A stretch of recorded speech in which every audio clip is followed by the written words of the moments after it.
नमस्कार, मैं स्वर्ण प्रभा। आप देख रहे हैं आज का मुख्य समाचार।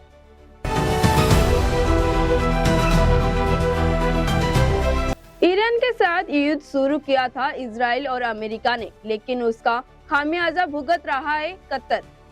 ईरान के अमेरिका की सभी मित्र देश पर ताबड़तोड़ हमले किए, जिसमें से ज्यादा असर कतर गैस उत्पादन पर दिखा। ईरान ने कतर के गैस उत्पादन का 17% हिस्सा तबाह कर दिया है और माना जा रहा है कि उसे अगले 5 साल तक 2 लाख करोड़ का सालाना नुकसान उठाना पड़ सकता है। 6 साल के गैप के बाद भारत और चीन के बीच लिपुलेख पास के सीमा व्यापार फिर से शुरू होने जा रहा है। ये कदम स्थानीय व्यापारियों के लिए राहत के लेकर आया है, लेकिन नेपाल के साथ सीमा विवाद के कारण यह एक मुद्दा संवेदनशील बना हुआ है। बेहतर सड़क कनेक्टिविटी से व्यापार बढ़ने की उम्मीद है, जबकि कूटनीतिक चुनौतियों का भी सामना है। हालांकि नेपाल लिपुलेख पास को लेकर नाराज जरूर है। पश्चिम बंगाल में चुनाव की घोषणा होने के बाद इलेक्शन कमीशन के साथ ही राजनीतिक दल भी एक्टिव हो चुके हैं। पिछले बार की तरह से इस बार भी सत्तारूढ़ के टीएमसी और विपक्ष भाजपा के बीच जोरदार मुकाबला देखने को मिल सकता है। वहीं कांग्रेस और वाम मोर्चा भी जोर लगा रहे हैं ताकि प्रदेश में अपनी खोई हुई ताकत फिर से हासिल करा जा सके। भारत ने सिंधु जल संधि पर एक बार फिर से पाकिस्तान को लताड़ लगाई है। पाकिस्तान यूएन के आगे सिंधु जल संधि पर गिड़गिड़ा रहा था। भारत को सिंधु जल संधि के बहाल करने की गुहार लगा रहा था, मगर भारत ने पाकिस्तान को उसकी असली औकात दिखा दी। यूएन में भारत की स्थायी प्रतिनिधि पी हरीश ने पाकिस्तान को फटकार करते हुए कहा कि संधि तब निलंबित रहेगा जब तक पाकिस्तान आतंकवाद नहीं छोड़ता।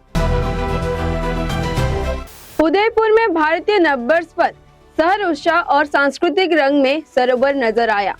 करीब 40 वर्षों से चली आ रही परंपरा के तहत लोग सुबह से मंदिरों में और सार्वजनिक स्थलों में धार्मिक आयोजन में शामिल हुए। दूध तलाई, भव्य आतिशबाजी और रंग बिरंगी रोशनी में आसमान जगमगा दिया। आलोक स्कूल लगभग 2000 विद्यार्थियों ने शहर भर में प्रसाद वितरित किया और परंपरा का संदेश फैलाया।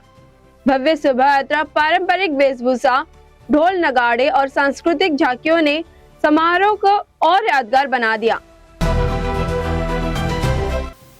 रोहतास जिले के राजपुर में एक अनोखा मामला सामने आया है, जहां एक दोस्त ने अपने मित्र की शादी में गिफ्ट के रूप में जिंदा सांप दिया। मिठाई के डब्बे में सांप को देखकर दूल्हा और मेहमान हैरान रह गए। शादी में हड़कंप मच गया। रिश्तेदारों और दोस्तों की भीड़ लगी हुई थी। इसी बीच उसका मित्र गौतम कुमार वे उसे गिफ्ट देने के लिए पहुंचा। गौतम ने अपने साथ एक मिठाई का डब्बा लेकर आया था। तभी लोगों को लगा कि ये अन्य दोस्तों की तरह मिठाई का कोई साधारण गिफ्ट लेकर आया है। पलामू का ऐतिहासिक जिला पुस्तकालय अब मॉडल लाइब्रेरी बनकर नया रूप ले रहा है। भारतीय सरकार ने 87 लाख रुपए की मंजूरी दे दी है। बिजली कटने पर पढ़ाई न रुके, इसके लिए 5 केवी इन्वर्टर, 4 बैटरियां और 30 केवी सोलर पैनल की तैयारी की है। 50 नई कुर्सियां, आधुनिक टेबल और रोशनी की व्यवस्था की गई। आगामी असम विधानसभा चुनाव से पहले विपक्षी एकता को बड़ी मजबूती देते हुए भारतीय राष्ट्रीय कांग्रेस और रायजोर दल ने शुक्रवार को सीटों की बंटवारे का समझौता पक्का कर लिया।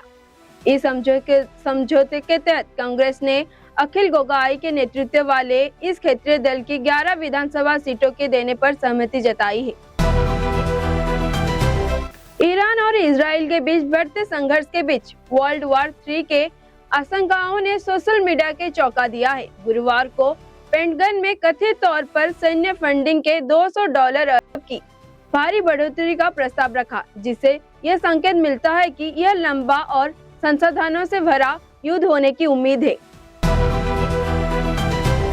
डीजीसीए ने एयरलाइन की कंपनियों को निर्देश दिया कि वे अमेरिका, इजराइल और ईरान के बीच चल रहे संघर्ष के चलते हुए पश्चिम एशिया के कई एयर स्ट्रिप से बचे, ताकि सुरक्षित जोखिम आकलन से हिस्से के तौर पर आपातकालीन योजना सुनिश्चित की जा सके। एक चौंकाने वाली मामला सामने आई है। शुक्रवार को कोलकाता के विवादित सरकार आरजीकर मेडिकल कॉलेज और अस्पताल में लिफ्ट में फंसने के बाद एक व्यक्ति की मौत हो गई। जब ये रिपोर्ट लिखी जा रही थी तो उस समय मृतक के रिश्तेदार और दोस्त आरजीकर परिसर से अंदर विरोध प्रदर्शन कर रहे थे। मृतक की पहचान अरूप बंदोपाध्याय के रूप में हुई है, जो कोलकाता के उत्तरी बाहरी इलाके में स्थित दमदम के रहने वाली थी।